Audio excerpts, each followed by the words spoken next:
aza mwana moto te po akosa ngai abongwani pe te po awangana nzambe ya le Nazarien, le Nazarien, le Nazarien.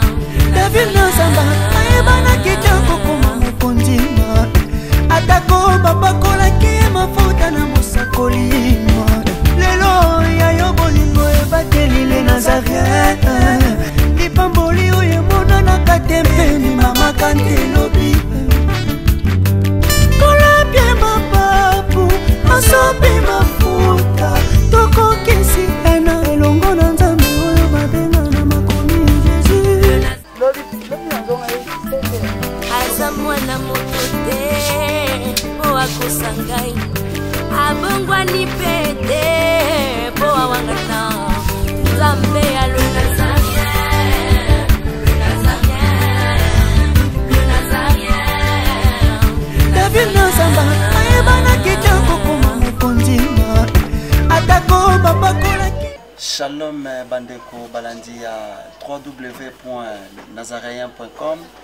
Vous allez que belé à Kolanda Bisso partout dans le monde lipa wapi bozwami tozali awa na Petro Congo lipa wapi toyaki pona kokokisa kopesa biyano na mituna na masungi tout ce que vous avez à faire au travers de notre site internet topesi binombote boye malamu pe na site na internet toyebi ete kaka ndenge na otayi koloba.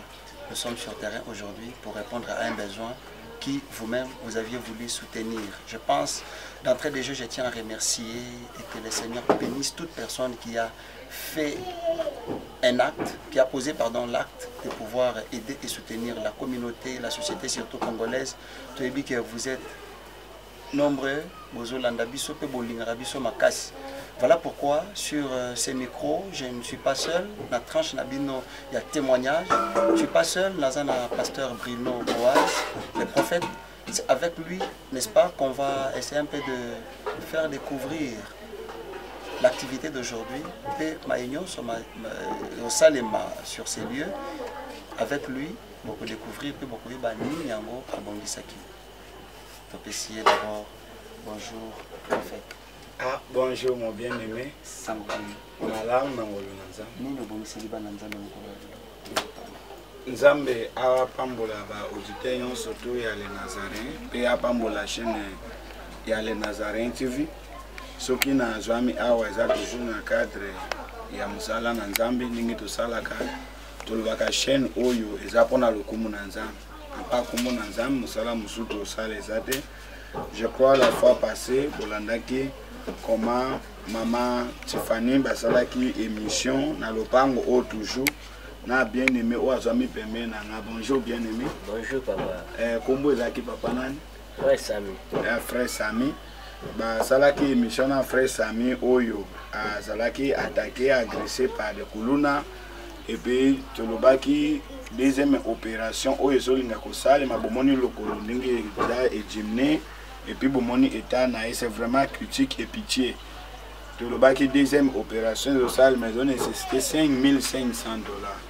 À $5,500, Oyo, le beauté commune à Souka parce que la première opération coûtait plus de 3,000, des fois Kimbongo, Salaki effort, Sala, Batikena Bayongo. Alors, la deuxième opération, la commune à Souka, tout le monde a dit que Adamoko a audité na biso les Nazaréens à Kokufa Pambate. Tu as dit que les Nazaréens ont famille mounene. Tu as plus de 50 000 auditeurs.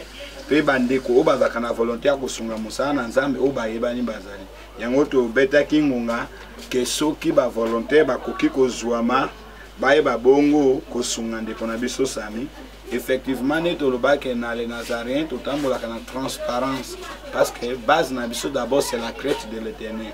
Et c'est là que la présence de l'Éternel, il m'a comme maman Tiffany a mais a occupé pendant la région Moussala, au bino moko bopé sa keka.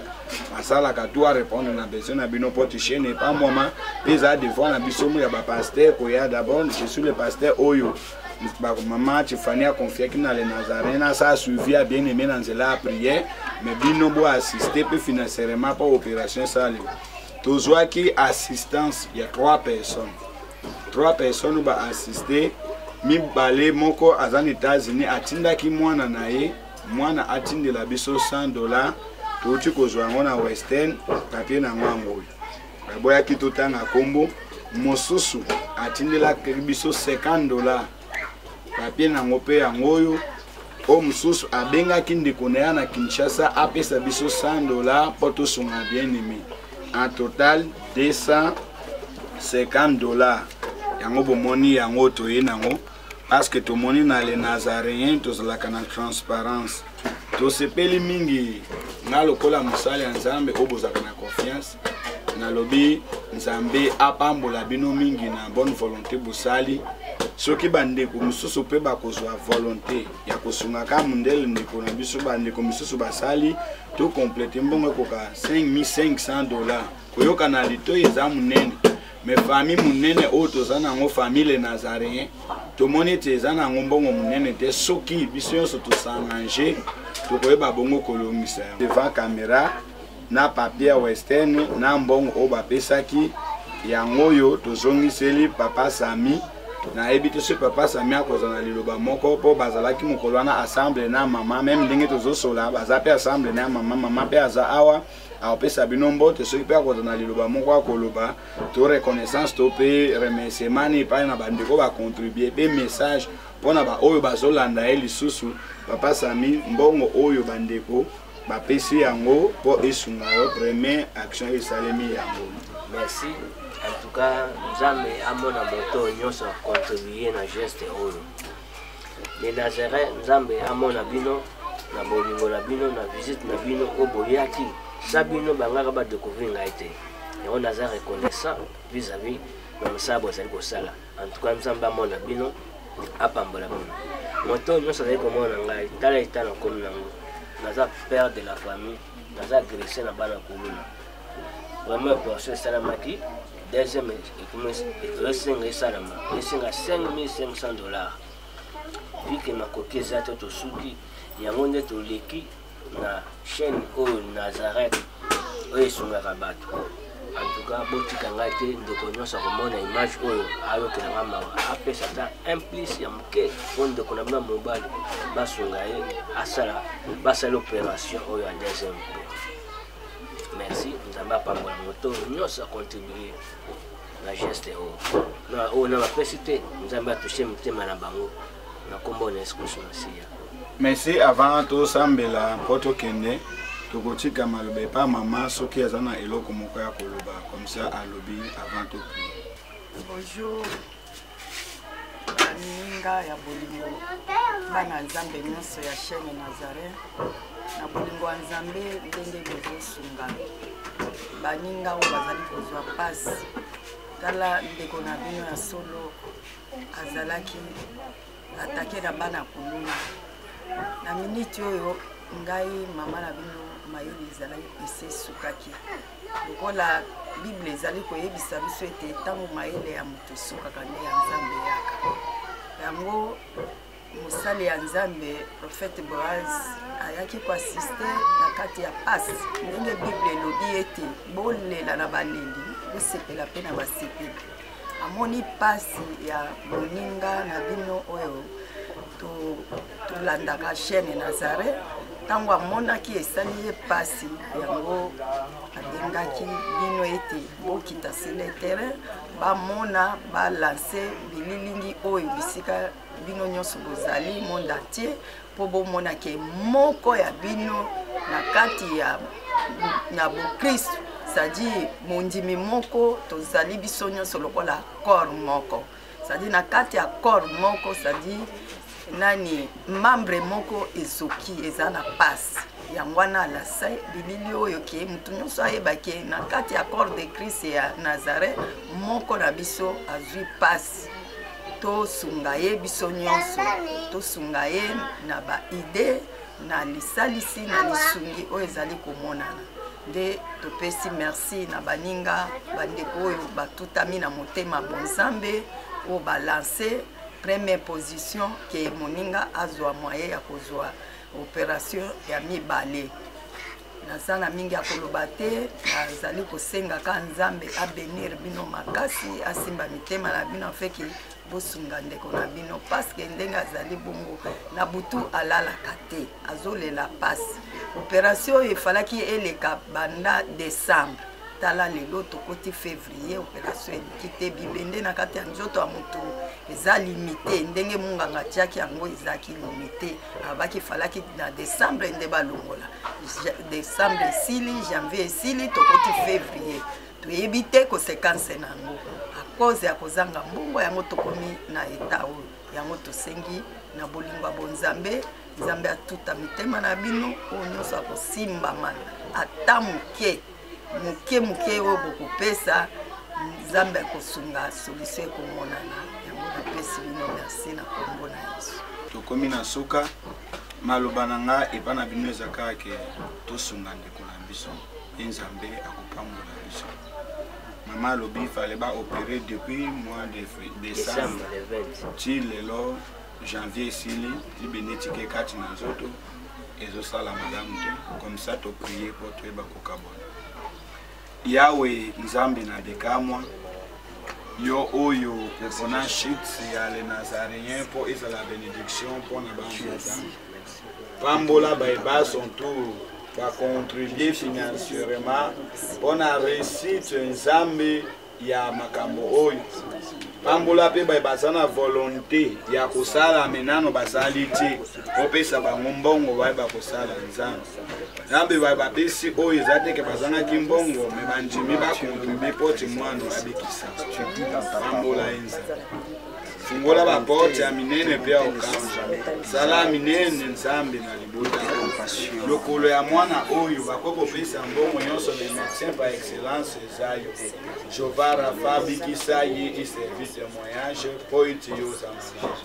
na ndimi tokosala nzambe minganga baza na liloba me moto azalaka na liloba suki ezayo nzambe kotika te intervenir kosala opération avant munganga asimba tolingi te un jour bakate lokolo un jour aboite te aza pe na malformation te mais atelema tambola malamu mpo eservi témoignage nzambe simba mitema ya bato eza na bato baza na mbongo oyo baza na capacité mpe bazalaka na volonté ya kosunga mosala no bazali simba mitema na bango basunga bien aimé mpe pesa ekimia avant opération pambola mpe chaîne ya le nazaréen mpo na volonté bazosala na kombo na yesu nde tobondeli bongo amen.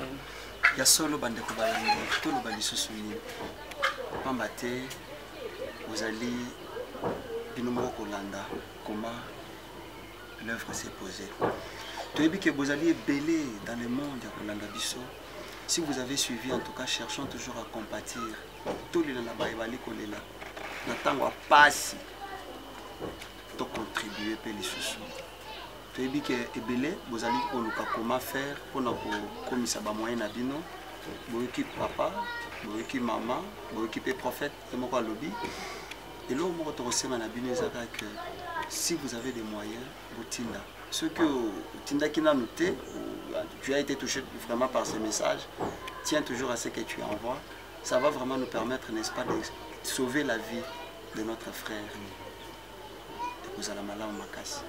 Merci beaucoup pour Nabino, vous contribuer à qui. Nabanzi Kezamba la je pense prochainement encore vous allez contribuer, vous allez vraiment nous aider et ne nous limitons pas seulement à niveau Oyo. Tout ça n'a plus que ça, car l'Éternel vous gardera toujours, il sera toujours là pour nous soutenir.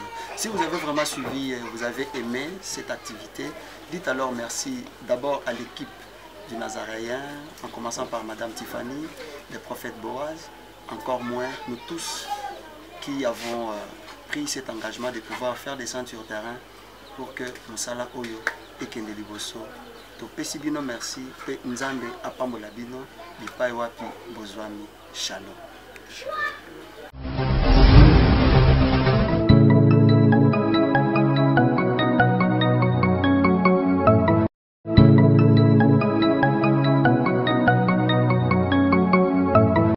Lisolo ya malonga pe ya kitoko eye mama haha agence Casa Peneur Fret eye pona bino bato nyonso bozali na mboka ya France bato nyonso bozali na mboka ya Allemagne bolingi bo beta masolo na bato ya Angola bolingi bo tinda biloko ekoma na Angola na ntango elongo bani pe na mobimba na yango ezali kaka agence Casa Penuel Fred.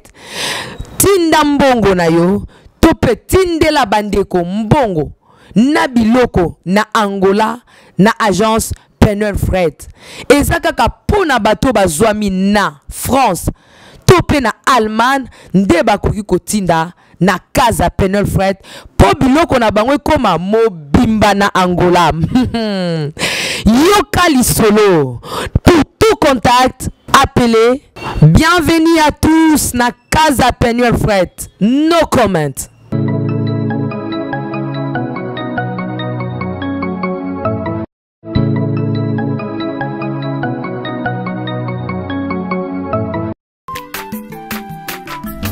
Aza mwana moto te po akosangai abongwani pete po awangana Nzambe ya le Nazarien, le Nazarien, le Nazarien. David Nzamba ayebana kitoko kuma mukondima atako babakolaki mafuta na musakoli